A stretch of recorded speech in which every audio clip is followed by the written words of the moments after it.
രാജ്യത്ത് വാണിജ്യ LPG cylinder വില വീണ്ടും കൂട്ടി. 19 കിലോ സിലിണ്ടറിന് 195 രൂപ 50 പൈസയാണ് കൂട്ടിയത്. ഇതോടെ സിലിണ്ടറിന്റെ വില 2000 രൂപ കടന്നു. 2092 രൂപയാണ് കേരളത്തിൽ ഒരു സിലിണ്ടറിന്റെ വില. അതേസമയം വീട്ടാവശ്യത്തിനുള്ള പാചകവാതക വിലയിൽ മാറ്റമില്ല. പാചകവാതക ക്ഷാമത്തെ തുടർന്ന് ഹോട്ടലുകൾ വലിയ പ്രതിസന്ധി തുടരുന്നതിനിടെയാണ് വില വർധനവ്.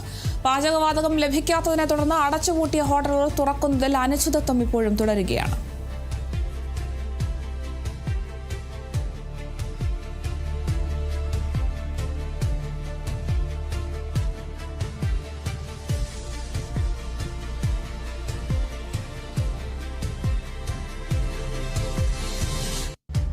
പശ്ചിമേഷ്യയിലെ സംഘർഷത്തെ തുടർന്ന് ആഗോളതലത്തിലൊക്കെ ഊർജ്ജ പ്രതിസന്ധിയും പാചകവാതക പ്രതിസന്ധിയും ഒക്കെ വലിയ ആശങ്കയുണ്ടാക്കിയിരുന്നു. എന്തായാലും രാജ്യത്ത് വാണിജ്യ LPG സിലിണ്ടർ വില വീണ്ടും കൂട്ടിയിരിക്കുന്നു എന്നൊരു വിവരമാണ് ഇപ്പോൾ പുറത്തു വരുന്നത്. 19 കിലോ സിലിണ്ടറിന് 195 രൂപ 50 പൈസയാണ് ഇപ്പോൾ കൂട്ടിയതായി പുറത്തു വരുന്ന റിപ്പോർട്ടുകൾ. ഇതോടെ സിലിണ്ടറിന്റെ വില 2000 രൂപയാണ് കടന്നിരിക്കുന്നത്.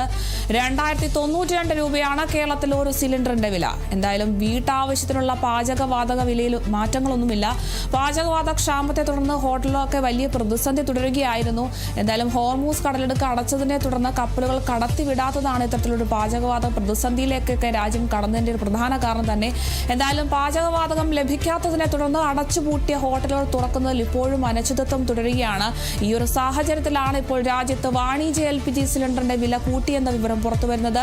19 കിലോ സിലിണ്ടറിന് 195 രൂപ 50 പൈസയാണ് ഇപ്പോൾ കൂട്ടിയിരിക്കുന്നത്. ഇതോടെ സിലിണ്ടറിന്റെ വില 2000 രൂപ കടന്നിരിക്കുന്നു. 2092 രൂപയാണ് കേരളത്തിൽ ഒരു സിലിണ്ടറിന്റെ വില.